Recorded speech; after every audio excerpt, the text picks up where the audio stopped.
Bienvenue à La Santé au-delà des mots. Un rendez-vous avec des gens passionnés du réseau de la santé.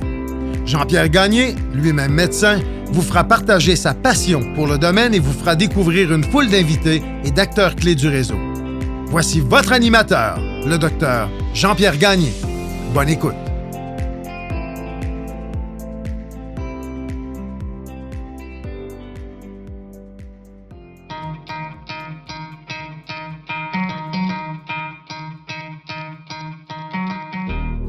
Je prends un court moment pour remercier les commanditaires qui rendent possible la diffusion du podcast La Santé au-delà des mots. Beauchamp-Beaulieu Dessureau-Toupin Groupe Conseil associé à la financière Banque Nationale Gestion de Patrimoine, LIM, le groupe TIGE et Eurofin Environex.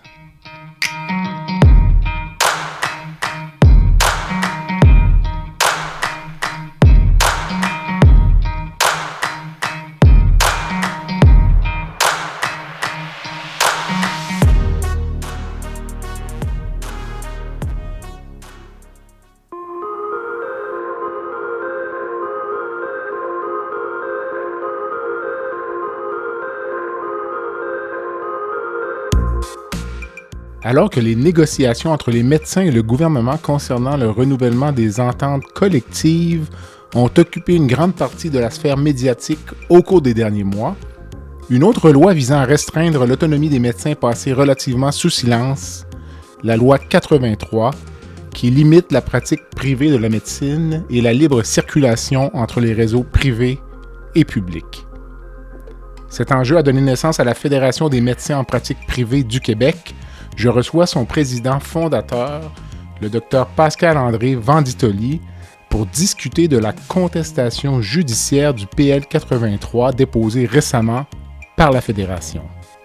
Bonne écoute.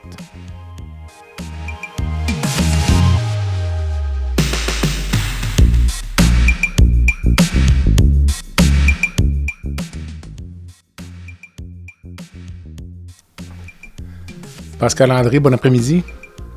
Bon après-midi. Merci d'accepter, je pense, une 4e invitation donc, au balado La Santé au-delà des mots. Donc, on refait un tour de roue. Là, on ramène un vieux projet de loi, mais il est encore tout à fait d'actualité, qui est le projet de loi 83, qui est une loi maintenant, donc qui vient un peu avoir un impact sur la pratique en médecine privée. Tu sauras nous l'expliquer. Là. Puis j'ai vu récemment une sortie concernant donc un recours juridique. Donc, on est ici pour discuter de tout cela aujourd'hui. Donc, merci beaucoup. Excellent. Ça me fait grand plaisir de toujours venir parler de ces sujets chauds avec toi. Tu as raison. Depuis avril dernier, la loi 83 a été mise en vigueur.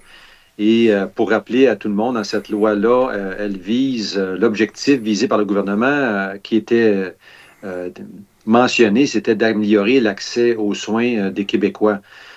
Mais en fait, les grandes lignes du projet de loi, ce que ça faisait, c'est que ça compartimente la médecine privée et publique au Québec. Donc, à partir du 1er avril 2025, tous les médecins qui étaient en pratique non participante pouvaient le rester, mais tous ceux qui étaient des médecins participant à la RAMQ, ne pouvaient plus sortir de façon définitive du système public et doivent faire une demande de sortie selon des critères évalués par Santé Québec qui déterminaient si la sortie était acceptée ou non. Et depuis l'entrée en vigueur de la loi, en fait, là, ça a changé beaucoup la pratique des médecins du Québec, qui faisaient du va-et-vient entre le privé et le public, et ceux qui avaient planifié de faire une sortie définitive du système public avant que la loi entre en vigueur. Donc, leur vie a été chamboulée par cette nouvelle loi-là. Tu me corrigeras, là, mais pour prendre ton exemple à toi, là, sauf erreur de ma part, toi, tu es complètement en pratique privée. Mais si par hasard un collègue de Maisonneuve-Rosemont ou de Sacré-Cœur te demandait d'aller donner un coup de main une semaine parce qu'il y a une pénurie majeure, puis que tu disais oui, j'accepte d'aller dans le réseau public une semaine dépanner des collègues, tu pourrais te voir refuser le droit de revenir dans le système privé. Est-ce que je me trompe ou on en est là? Oui, exactement. Ça, c'est un des effets délétères de cette loi-là. Autrement dit, moi qui suis en pratique privée à temps plein, avant le 1er avril 2025, donc j'ai le loisir de rester dans le système non participant privé. Mais si je veux aller prêter main forte, donner du temps au système public, je ne peux plus vraiment le faire parce que si je reviens dans le système public, je n'ai plus aucune garantie que je vais pouvoir en ressortir. C'est incroyable. C'est incroyable. Et donc, on est là pour discuter de tout ça aujourd'hui. Puis, ce projet de loi avait donné naissance à la Fédération des médecins en pratique privée du Québec.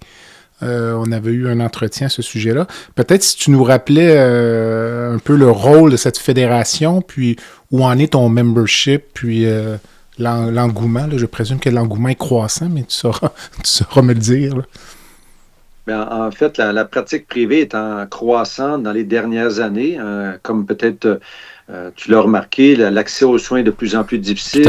Les médecins n'ont pas des environnements de pratique qui sont idéaux. Donc, les médecins omnipraticiens ou spécialistes, tranquillement, ont commencé à sortir du système public et au début de l'année 2025, on était près de 800 en pratique privée. Basé sur cette augmentation-là de nombre de médecins en pratique privée, le gouvernement a mis en place cette loi 83 et voyant ce désir de contrainte, de légiférer la pratique privée, ça a créé une certaine incertitude et les médecins qui, comme moi, étaient en pratique privée, ont décidé de se regrouper pour pouvoir avoir une voix envers le gouvernement, faire valoir les meilleures façons de faire, comment on pourrait, sur le terrain, bien faire valoir ce qu'on fait de bien. Et c'est comme ça qu'est née la Fédération des médecins de pratique privée du Québec, janvier-février 2025. On a rapidement augmenté notre membership à 450 membres sur les 800 potentiels, ce qui était excellent. À ce moment-là, c'était un membership qui était volontaire et sans frais. Et évidemment, comme vous pouvez l'imaginer, si on veut être fort et avoir une voix au gouvernement, il faut avoir des sous, avoir un fonds de roulement pour payer les avocats, les experts qui vont nous permettre d'avoir une voix plutôt crédible. Mm-hmm. Et on a demandé aux gens de payer une cotisation de 1 000 $ à partir de juillet 2025. Et avec cette cotisation-là obligatoire, notre membership est actuellement aux environs de 160 membres à la fédération. On aimerait que le membership vraiment augmente. On aimerait ça attirer au moins la moitié des membres potentiels parce que pour avoir des moyens, ça prend de l'argent et aussi des collègues qui vont collaborer avec nous parce que en ce moment, à la fédération, tous les membres du CA, on est environ une dizaine, travaillons de manière bénévole depuis la fondation de la fédération et même tous on fait beaucoup de dons à la fédération plus largement que la cotisation pour qu'on puisse avoir des moyens de nos ambitions. J'imagine qu'il y a un enjeu de crédibilité également auprès du gouvernement. Plus le membership est fort, plus vous êtes nombreux, là, vous pouvez vraiment prétendre parler au nom des médecins en pratique privée. Donc, peut-être que l'entretien d'aujourd'hui là, mobilisera certains des collègues. Dans le moment actuel, as-tu le sentiment d'être écouté, respecté? Parce que je lisais que Santé Québec refusait de vous parler ou annulait des réunions ou... C'est un peu décevant, je dirais. Depuis le mois de mai, on a fait des demandes à Santé Québec de rencontres, vraiment en voulant collaborer. On a partagé avec eux des documents où on proposait des façons d'appliquer la loi 83 pour viser une optimisation d'accès aux soins et que l'application de cette loi-là permette aux médecins en pratique privée de collaborer aux soins de la population. On a eu des offres de rencontres au mois de septembre, c'est-à-dire 3 mois après notre demande. Cette rencontre-là de septembre a été annulée 2 jours avant. La rencontre a été reportée au mois d'octobre. Cette rencontre-là a été annulée 3 minutes avant l'heure de la rencontre. Elle a été reportée au mois de novembre, annulée le jour même de la rencontre. Et là, depuis le 26 novembre, aucune rencontre n'est prévue malgré mes demandes de recéduler une rencontre. Et tu peux comprendre notre situation. Nous, je pense qu'on était de bonne foi, de bonne volonté. Et devant un constat comme ça de refus de participer à un travail d'équipe avec nous, on n'avait pas d'autre choix que d'aller devant les tribunaux pour contester la loi 83 parce que depuis la mise en vigueur de cette loi-là, l'application qu'a fait Santé Québec a été délétère tant pour la pratique privée que pour la pratique publique. La façon dont ils ont géré les demandes de sortie de participation de la RAMQ, chacun des dossiers, nous, on pense que vraiment, ça n'a pas été fait de façon adéquate. Ils ont fait ça de manière automatique, machinale, sans tenir compte des particularités individuelles des médecins en pratique et aussi des patients qui attendent des soins dans le milieu privé de leur médecin et qui ont été dans une période d'angoisse et d'incertitude que leur médecin ne pourrait peut-être pas leur offrir les soins qui étaient prévus depuis de longues dates avec eux.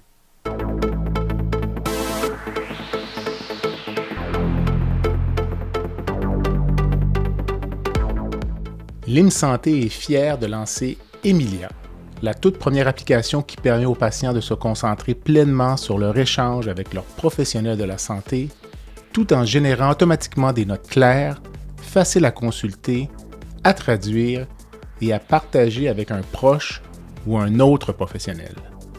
Alors que les solutions de scribe IA apparues dans le secteur de la santé visaient jusqu'ici à faciliter la prise de notes des médecins, Emilia se distingue en s'adressant exclusivement aux patients. Elle marque ainsi une étape décisive en matière d'innovation en santé au Québec et au-delà.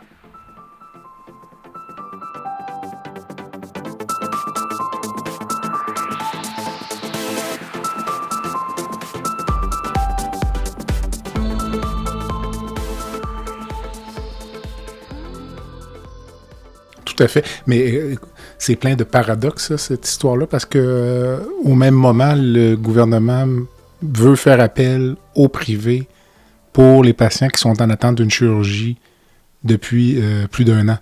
Donc on veut signer des contrats avec le privé pour une certaine proportion des patients.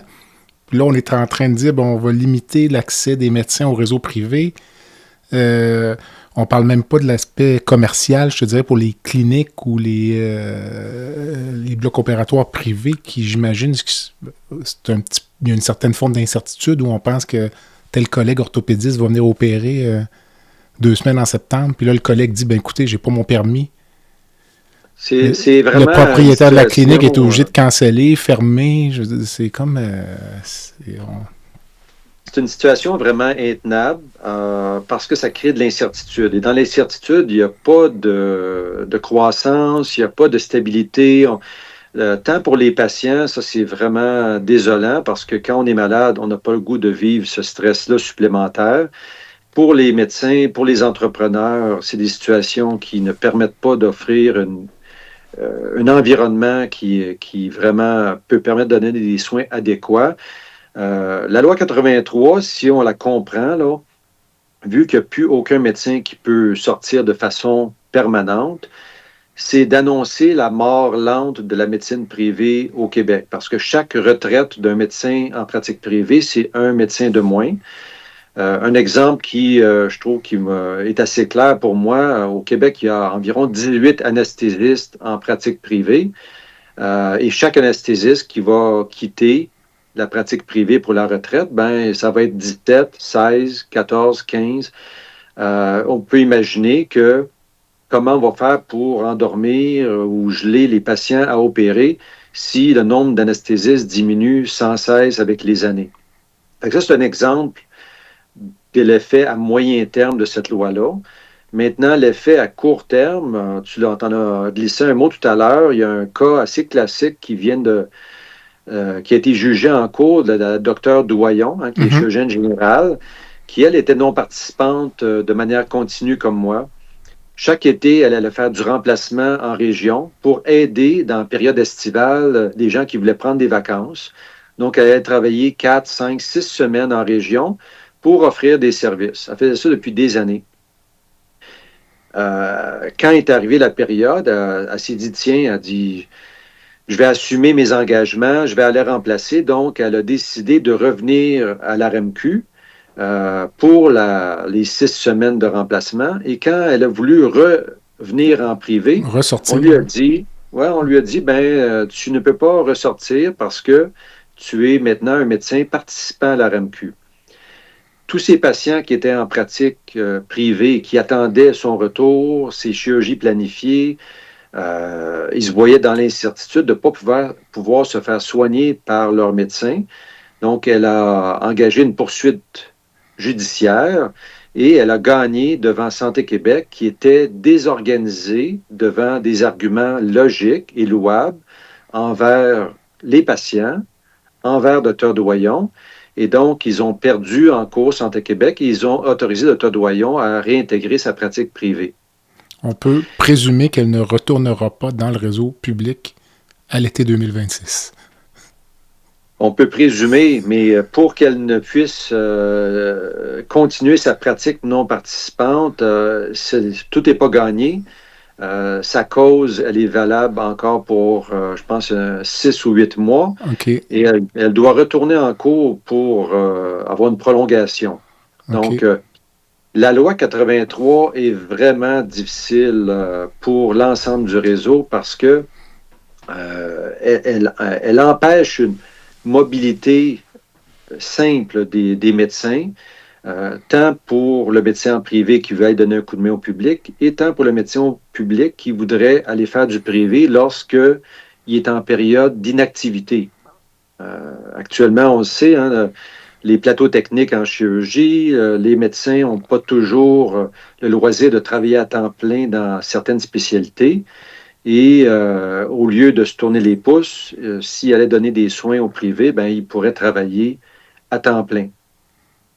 C'était une des modalités qu'on avait proposées à Santé Québec. On leur avait dit, au lieu d'appliquer votre loi 83 comme vous le faites, si le médecin démontre qu'il remplit tous ses engagements à son hôpital d'attache publique, autrement dit, il remplit toutes les salles d'op, toutes les gardes, il fait le travail qu'on lui permet.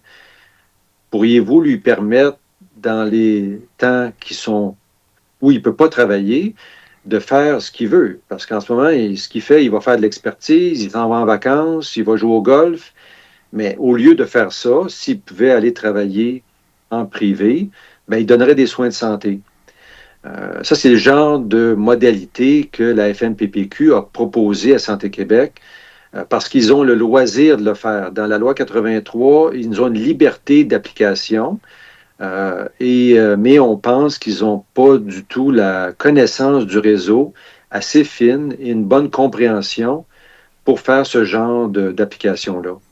Je t'ai lu disant que pour toi, le projet de loi 83, c'était une mesure préventive en vue de la loi 2.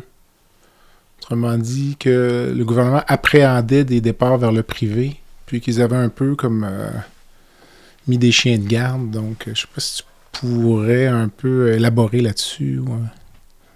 Mais là, aujourd'hui, avec les mois qui ont passé, on a une perspective de ce qui s'est passé. C'était pas exact. On a vu aussi l'historique, comment ça s'est passé en ordre chronologique.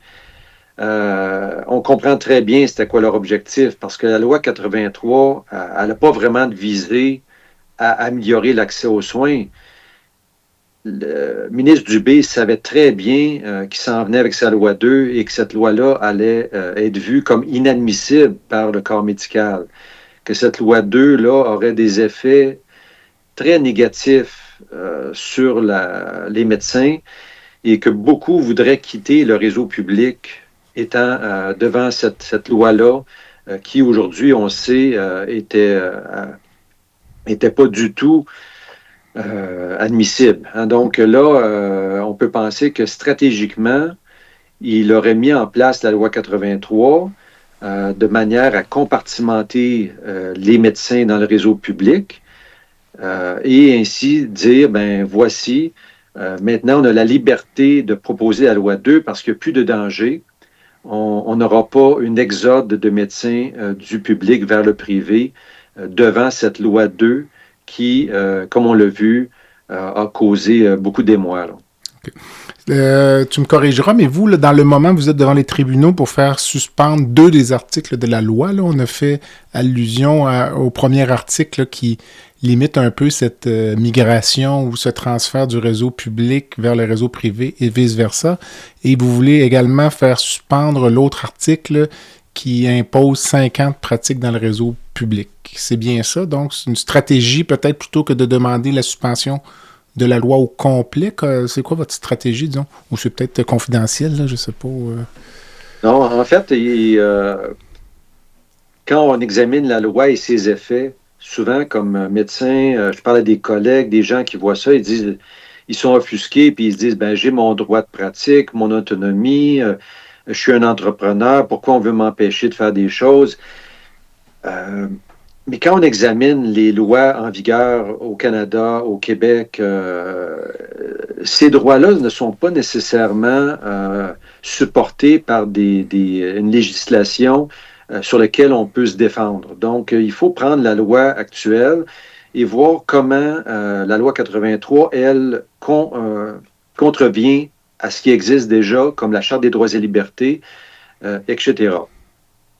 Dans la loi 83, un élément qui est assez clair, c'est que l'article 9, qui demande à des jeunes médecins en début de pratique de faire 5 ans dans le réseau public. Québécois, en passant. Donc, de rester au Québec même, donc, si je ne m'abuse. Oui. Là, c'est ça. Il y a 2 éléments. Il y a un élément qui est l'obligation de pratiquer au public pendant 5 ans. Et le deuxième, c'est de pratiquer au Québec pendant 5 ans à la fin des études. Mm-hmm. On peut venir en détail sur les 2 éléments, mais la pratique au Québec, en ce moment, je pense que le gouvernement ni Santé Québec ne l'ont appliqué et vont l'appliquer parce que c'est trop évident que ça contrevient à la mobilité interprovinciale et à beaucoup de règles fédérales. Donc, jusqu'à présent, ils n'ont pas manifesté l'intérêt de le mettre en place. Mm-hmm. Maintenant, l'obligation de travailler 5 ans au public, ça, ils l'ont appliqué et de manière vraiment uniforme, sans aucune considération pour les particularités des médecins concernés. Ils ont refusé à des médecins qui avaient déjà des contrats pour pratiquer au privé en finissant de travailler. Donc, ils ont refusé la possibilité de le faire. Ils ont refusé aussi à des médecins qui sont en pratique, par exemple, en Ontario, on parle à Ottawa, et qui voulaient venir donner un coup de main en Outaouais.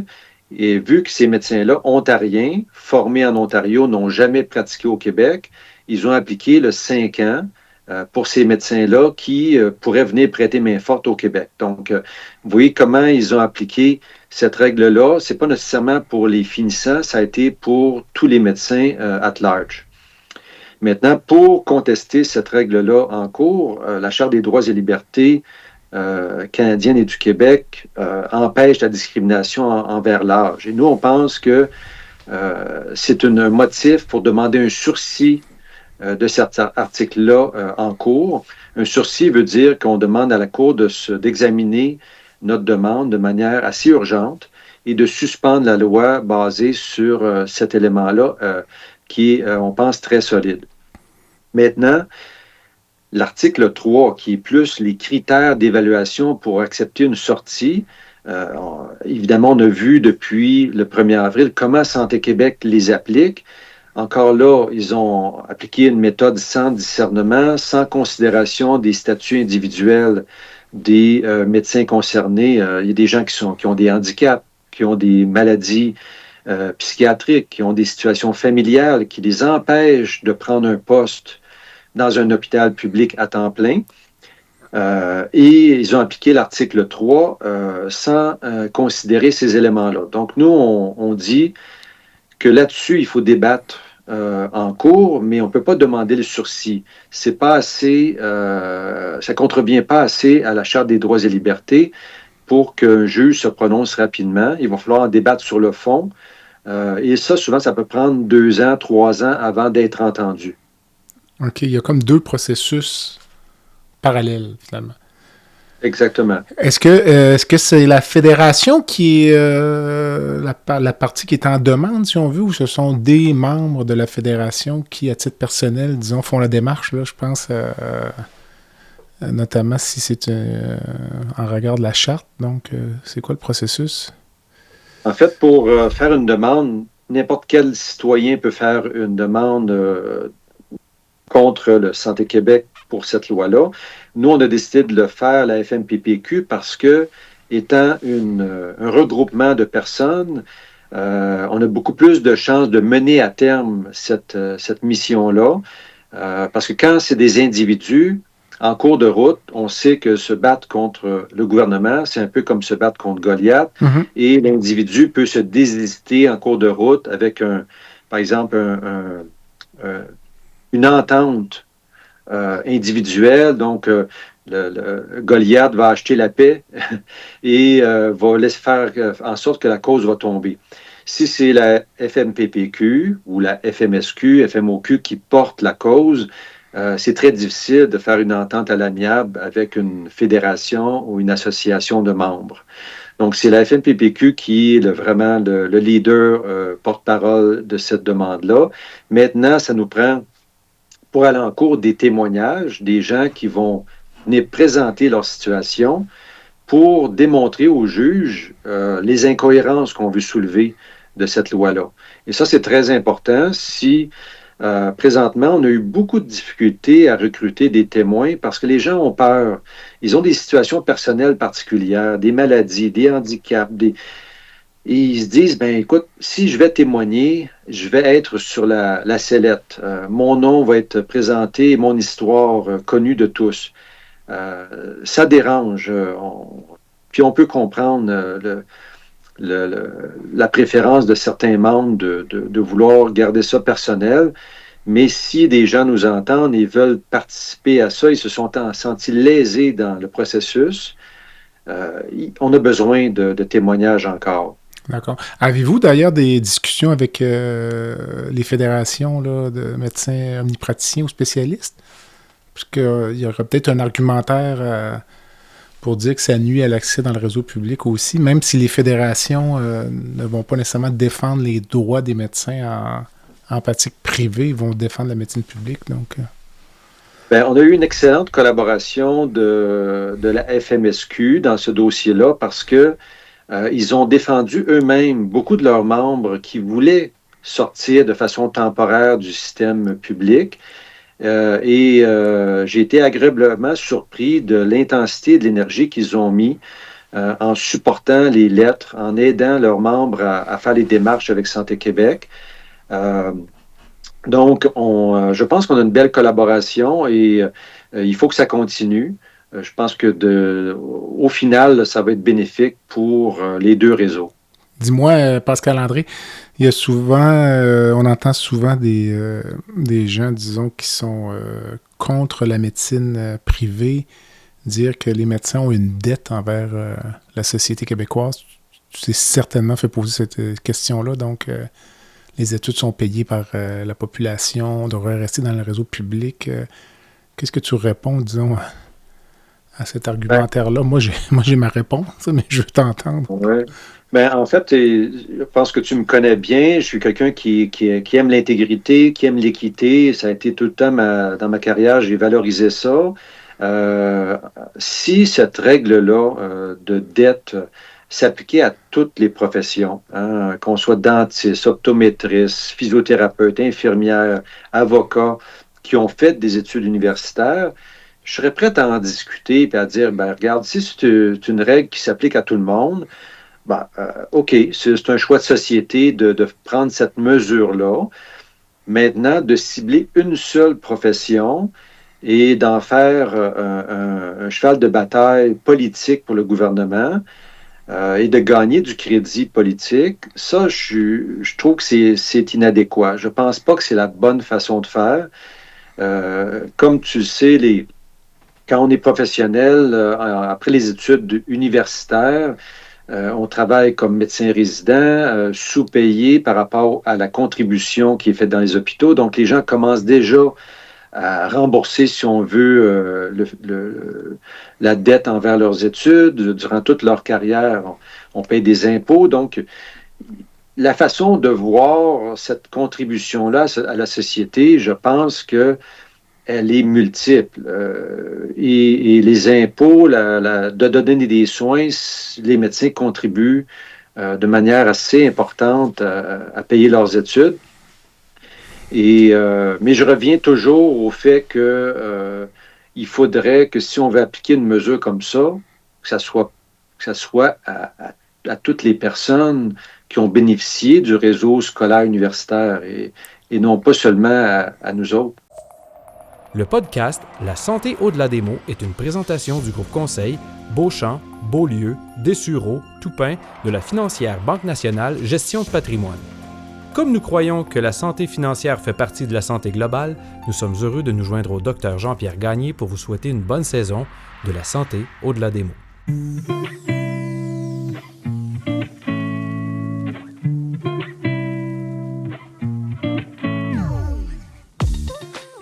Fer et Velours est une entreprise de Québec spécialisée dans la location de mobilier vintage et création d'ambiance. Nous vous proposons une offre de service à la carte et selon vos besoins. De la simple location à la gestion événementielle complète. Chez Fer et Velours, notre slogan est de faire différent avec élégance. Visitez notre site web au www.fervelours.com. Au plaisir de vous rencontrer.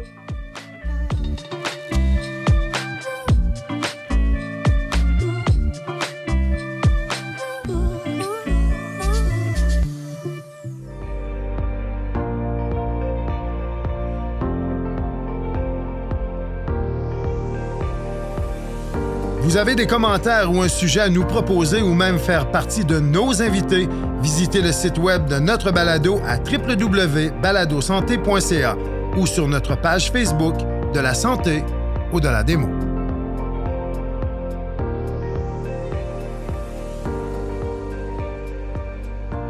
Écoute, je te rejoins complètement. Puis moi, j'ajoute à cet argumentaire-là, tu parlais de l'impôt, là, moi, ça me fait plaisir d'en payer de l'impôt, là, puis je pense que c'est correct, mais dans mon esprit, c'est pour offrir des études de qualité à tous les Québécois, pour leur permettre de s'épanouir pleinement, pas pour les mettre dans une cage législative, là. C'est là où moi, ça m'agace terriblement, là. On va avoir un ingénieur qui va aller à Polytechnique, qui va aller faire un doctorat en Europe, qui va aller travailler à la NASA. Il va être en première page de la presse. Puis on va dire que c'est extraordinaire, là, tu sais. Un diplômé de Polytechnique qui travaille à la NASA. Puis là, on aurait un chirurgien orthopédiste qui est formé à l'Université de Montréal, qui a 2 fellowships, puis qui se retrouverait à Harvard. Puis ça, ce serait honteux. Écoute, je l'ai déjà dit, là, moi, j'embarque pas là-dedans du tout. Je trouve ça d'un ridicule, mon vieux, là, de dire qu'on va prendre des gens de 22, 23 ans, puis on va leur mettre une chaîne virtuelle pour leur dire non, tu t'en vas pas du Québec. Puis là, t'imagines, t'es allé en fellowship, t'as peut-être rencontré un conjoint, une conjointe à l'extérieur. Je veux dire, c'est une espèce de régime pseudo-fasciste, moi, qui m'horripile. Mais bref, je suis peut-être une coche de plus que toi. Écoute, je sais pas si ce que je te dis, ça te rejoint ou... Tu sais, actuellement, la CAQ, dans les 2 dernières années, hein, on regarde le gouvernement, comment ils ont agi dans diverses sphères de la société, c'est beaucoup dans les règles, les lois, le contrôle. Et je pense pas que c'est ça qui est la bonne façon de faire. Par exemple, on parle beaucoup du système privé. J'ai jamais été contre la qualité. Hein. Je valorise la qualité. Donc, pour la qualité, il faut quand même avoir un certain contrôle. Les agréments Canada, vérifier que les gens font leur diligence de contrôle des infections, de produire des données sur leur taux de complication. Ça, je pense que c'est la bonne façon de contrôler le réseau privé. Maintenant, de vouloir dire, de dicter comment on fait les choses, ça me dérange énormément parce que actuellement, c'est comme si on voulait uniformiser une seule façon de donner des soins.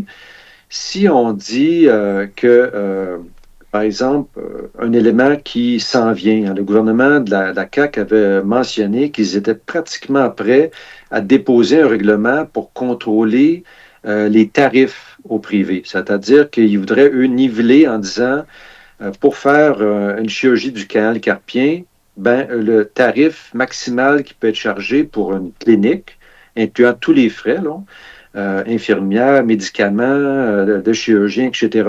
Supposons que ça serait 1200 $. Mais là, tu viens de créer, de niveler les soins à un niveau qui empêche d'avoir de la latitude. Une clinique qui voudrait offrir des soins un peu plus personnalisés, investir dans l'environnement physique, il serait limité à un tarif fixe ou, donc, autrement dit, tout le monde devrait donner des soins de la même façon. On parle aux médecins généralistes qui, au public, avec la loi 2, se faisaient contraindre d'avoir un nombre X de patients par jour. Ils appelaient ça la médecine fast-food. Beaucoup de mes collègues dans la FMPPQ ont quitté le public parce qu'ils disent, moi, j'aimerais ça passer 30, 40 minutes avec mon patient, mais pour passer de 30 à 40 minutes, je ne peux pas facturer 30 $. Si ça me prend 45 minutes de faire ma consultation.